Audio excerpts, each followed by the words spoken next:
So welcome, community. We are back. I'm so glad you're here. This is like an important conversation and a good time for it because it happens to be Mental Health Month, which is an important month for us. And I think self-care just fits nicely into that. Our mental health is often overlooked because we are still working through stigmas and stereotypes, or we're just too busy. But even if self-care isn't as frequent on your calendar as I hope it would be, your presence here today tells me that you still prioritize yourself, which is pretty dope. And in the essence, that's a form of self-care. So, get it, girl, right? By choosing to invest time in yourself, despite all the things, the roles, the responsibilities, expectations, and feeling like we must do it all without help to maintain appearances, especially for us as communities of color, like it's a lot, right? And for us, I think self-care is often deprioritized in the midst of trying to do it all. But the choice to pick you or your well-being, like that is really the key to thriving. But I know a lot of us are not doing that. And I'm gonna call y'all out. And I know this because anxiety rates are skyrocketing. A lot of us are struggling just to go to work every day, not just on Monday. I hear on a regular basis how overwhelmed we are, how many of us really feel disconnected from our purpose and just overwhelmed and we're tired. We're just tired. And all of that, those are clear indicators that we are not thriving, we are not doing well. But yet, despite it, it's still hard for us to say, like, this is what I need and to make time for that. And again, that's why I think this conversation today is going to be super important for you to help you prioritize self-care again. In our community, the Mindset and Motivation community for women entrepreneurs of color, this is where the conversation is being hosted. But our goal is really to help you rediscover yourself, right? And if y'all are listening from the community, make sure to drop your hellos. If you are listening later on, catching the replay, same thing, drop your hellos. But for us in the community, it's about creating a space where the connections are there, the meaningful conversations like this wellness series is here, the practical skills for developing your mindset, pursuing your goals, your purpose, and even our retreats. All of that is really here for you to pour into you. And I'm so grateful that you decided to put yourself in a position to be poured into. All right. So that's my long intro just to say hello, y'all. So my name's Amanda Flood. I'm a psychotherapist, mindset coach for Black and Brown women in business, a business strategist, and much more. Speaker, author, and your host today. But really, I'm just excited to facilitate this conversation. It's going to be some concrete tips for managing stress and self-care, increasing your capacity, especially for women who lead. And I couldn't do this conversation by myself. I had to bring out the big dogs. Like you going to a special occasion, you break out the good outfit, right? We going to war, we're going to bring out the big guns. Today I'm bringing out the big guns to help me out. Miss Alesha Smith. Like, what's up, girl? Hey, girl, hey. Hey. So we're going to go right into it, okay?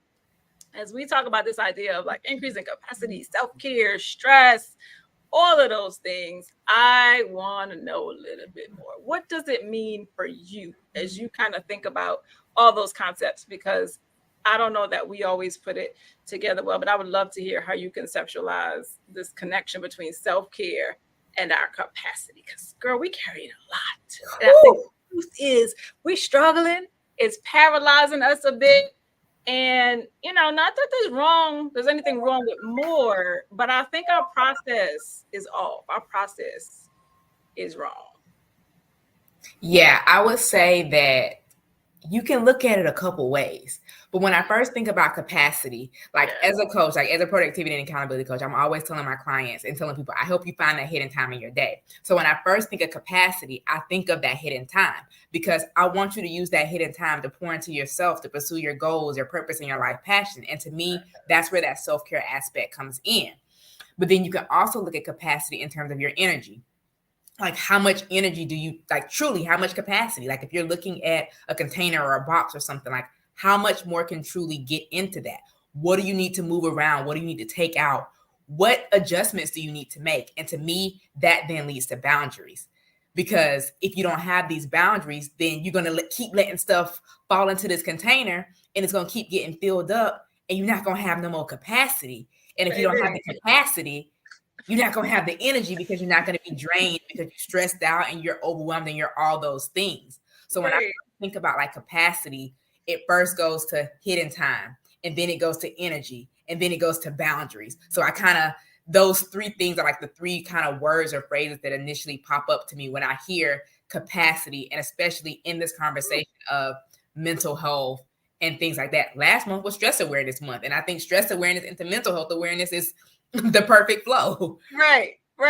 And I love it. Y'all better start taking notes, because I had to go bring out my notepad, honey, because it's a lot to take in, but we want to get all the good stuff. Okay, so who check capacity, time, energy, boundaries, all of those things. That it already starts off like a checklist for you. Like, oh my God, like, what am I doing with my time? Is there hidden time? Right? What am I doing with my energy? What's draining my energy? What boundaries do I need to?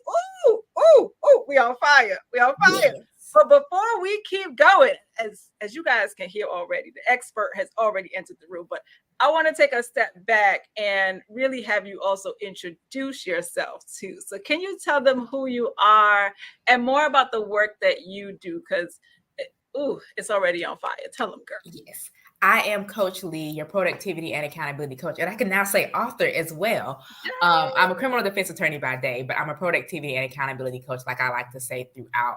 I'm all about empowering people, but specifically women, Black women, to find that hidden time in their day, to pour back into themselves so that they can pursue their goals, their purpose, and their life passions. Because like you were even saying in the introduction, as women, as Black women, we play so many different roles in life, and that as a result of those different roles that we play, we often put ourselves on the back burner because we're so busy showing up for everybody else that we put ourselves back. Like, after I'm done with them, then I'll show up for me. But the reality is that we have to show up for self first, because in showing up for self first, that gives us that capacity to show up for those other people. So that's what I do. That's kind of how I do it and what I'm all about, because I'm inspired to impact. I'm here to just show you that productivity isn't complicated. It's not hard. You do have time. Let me show you how without even neglecting those current responsibilities. Let's just do some adjusting.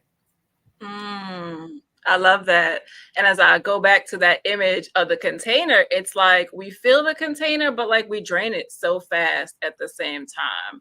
And the word productivity can feel so sort of like big and heavy, but I think it's a great place for us to really get into. So from a productivity lens, how can we increase capacity without running ourselves ragged? It goes to the energy, because if you do things at the time that works best for you, and that means like literally time on the clock, but also time mentally and emotionally, because so often what I find is that people are forcing themselves to try to do things at the time that they don't have the capacity, i.e., I'm naturally a morning person. So if you try to have me stay up late to do some type of event, presentation, speaking, whatever the case may be, I don't have the capacity. I might physically be there, but emotionally and mentally, I'm not there. So when I talk about like energy and the capacity aspect, we can keep everything that's the same that's on your schedule, but let's rearrange the things that are on your schedule so that you're doing the things at the time that works best for you. So if you're a morning person, putting those things that involve most of your energy and your focus in the morning, instead of putting them in the evening when you're drained and you're tired. In the evenings when you're drained and you're tired, even if we're taking something as simple as washing a load of laundry, you don't really need brain power to wash clothes, because the washing machine does most of the work. You don't have brain power, but while you're sitting there watching Netflix decompressing, you can just as easily fold up those clothes and put those clothes up on commercials. Or I know everybody watching Netflix and Hulu, so it's not really commercials, but when it say, do you want to go to the next episode, during that little bit of time. So really, it's about rearranging what's on your schedule. And so that's why I say that I'm able to help you find that hidden time in your day without neglecting your current responsibilities. Because all we're going to really do is we're going to adjust where they are so that they are more in sync with your energy and with your capacity. And so in doing that, number one, you'll feel better, because you'll be like, oh, look at all this stuff that I got done. And so that empowers you mentally and emotionally to want to do more, because you see that I can get things done, instead of the things you've been telling yourself of, I can't get things done. And I love all of that, because I think one of the biggest things that we often say to ourselves is like, I don't have time. But you just gave a really great example of how we do have time, because it's as simple as one, knowing what works for you, but even the time when you're decompressing, which we all do, and really a little bit too much, but that'll be another episode. But while you're sitting there, you can do that laundry because it doesn't require a lot of you, doesn't require a lot of setting, right? Yes. So I love that. And there's so many little ways, and maybe we're kind of creating this narrative that's not true, that we don't have the time for it. Yeah, because I think a lot of people talk about how multitasking is bad. Multitasking isn't bad. It's just the things that you're trying to multitask and do. Because in that example, watching TV and folding clothes, you're technically multitasking. You're doing multiple things, watching TV and folding up clothes. But you're not trying to watch TV and write an essay. You're not trying, that's two different sides of the brain and two different aspects of the brain that you're using. But productivity isn't really that hard. We've complicated it, but we have to change the way that we look at productivity and change the way we think about it to make it more possible. And really, that's what it kind of comes back to when you think about self-care. Change the way you're looking at self-care as well, because it can be those little things that add up and over time make this bigger aspect of self-care. Because when we beat ourselves down, we do these little things over time that ends up in this big way that we beat ourselves down. So if we do these little things over time, that can be the way that we build ourselves up. Yeah, and kind of like undo the madness that we've created. Exactly. Or at least stabilize it. Right. Man, so if people, and you kind of said this, right? So I want to say, if people still feel like it's a lot, right? Or I don't have time, but I mean, you said it's like, we've got to look at it differently. And I mean, that's like where mindset comes in, because you've got to decide to set your mind on something else. Not that this is hard, not that this is too much, but what are the little things that I can do?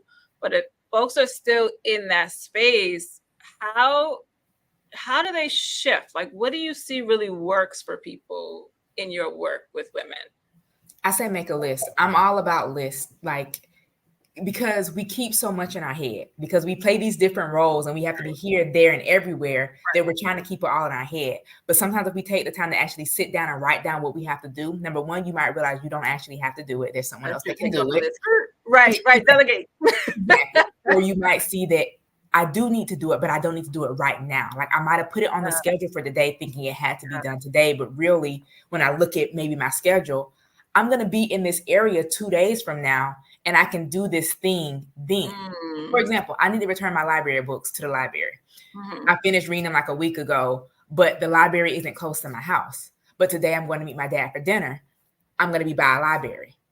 And so in being by the library, now I can conveniently return those library books instead of me getting in my car and going 15, 20 minutes out of my way just to return this library book.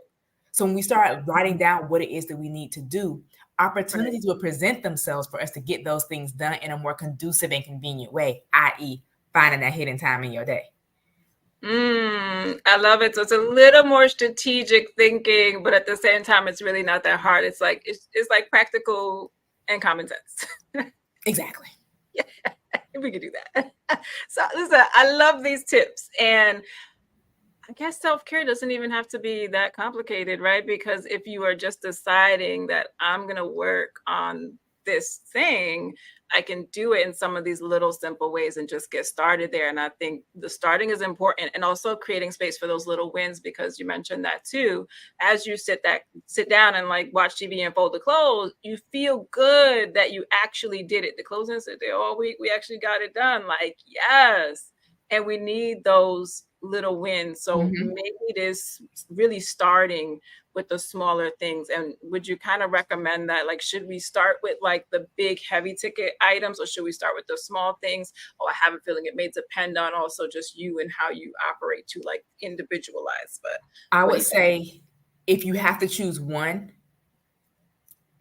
start small. Get those small wins. You know how sometimes you write a list of things that you already did just to cross them off, just so you can be like, hey, I did something. I did that, right. And then the backup would be, if you want to start with those heavy hitter things, pair a big thing with a little thing. Don't try to do 3 big things. Do 1 big thing and 2, 3 small things. And then you like, oh, I still feel accomplished. Yeah. And maybe in the reverse, we could challenge you not to do all the little things, right? Like push yourself a little bit. We can build some momentum with all the little things to at least get you moving. Because some of those little things are those things you've been putting off, like that laundry. We make laundry such a big feat and a big task, but really, is laundry really that complicated and really that hard when the washing machine is doing most of the heavy lifting? We putting in detergent, taking it out, putting it to the dryer, throwing a dryer sheet, push start. Yeah. Perspective. My husband does a lot of the laundry, but I always admire how he works, because I think he works in this capacity where like he'll just be watching a show, then he'll just go get a basket and he starts folding. I'm like, wow, so impressed. Exactly. I'm just gonna lay here, but I'm so impressed, right? So it does work, guys. It does. Yeah. But now I'm going to have to shift my perspective around it and challenge myself in my downtime, the brief time, to see if maybe I'll fold a basket of clothes. I'll get back to y'all and let y'all know. Why are you laying there? Why are you laying there admiring him? See you doing some self-care. You admiring your man at work. Yes. Cheering him on. Exactly. I love that. For you guys listening, if you are committed to doing the work, put the word work in the chat, and whatever that means for you, right? Maybe your work is, I'm going to take on a little bit. Maybe your work is, I'm going to set some new boundaries for myself or other people. Whatever that is, put that word in the chat. We want to see y'all showing up for yourselves. Coach Lee lives this. We see her every week. She's posting in the community what her goals are for the week. I think it's a great just visual example of how you can get organized with the same list, which is super cool. And I guess even per person, you can think about what works for you, right? Do you need like cute fancy? Do you need just a piece of paper? Do you need like an app on your phone? I imagine whatever works for the person. Exactly. Whatever you're going to stick with. Because as you start doing one way, you might evolve into the other way, because you might see that this doesn't have this thing that I need, or I find myself leaving my list at work when I do paper or whatever the case may be. So maybe you slowly evolve. But the first thing is just to start doing the habit. Yeah. Stop thinking about it too. Just start. True. Because then you can kind of evolve and see what works. Exactly. And I like that because there's like flexibility in that too. Because even for myself, I know it changes. Like I'll use my whiteboard at work, or sometimes I go through phases where I'll just do it on my phone so I can check it off, or like going home I'll just take a picture of the list so I remember, or I'll write it out on a sticky. So when I go home, I remember whatever is left that I still want to work on. So I like the idea of it doesn't have to be a certain way. Be flexible with it too. Exactly.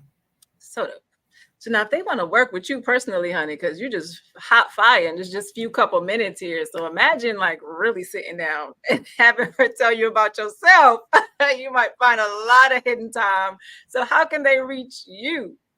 I am legally.me everywhere. So I can't even spell, LEGALLEE.me, Instagram, Facebook, some of them other platforms, but basically Instagram and Facebook is the main two. So you can just reach out to me there and we can start a conversation. I love that. And if you just want a space to be poured into, definitely find us on Facebook on the Mindset and Motivation community. Come jump on the retreat with us to Bali, Ultimate Self-Care Experience. Definitely make sure that you guys follow Coach Lee, because she's always dropping lots of great gems, especially on Instagram, but she's also in our community. But reach out. I think the best thing that we can do sometimes is just ask a question and ask for help, because somebody has your answer, right? And they could at least kind of guide you in the right direction, right? So we can't wait to see how you guys take care of yourself this month and even beyond. But thank you so much, Coach Lee. Great hanging out with you, community. Great seeing you guys. And we'll catch you at the next one. Take care, everyone.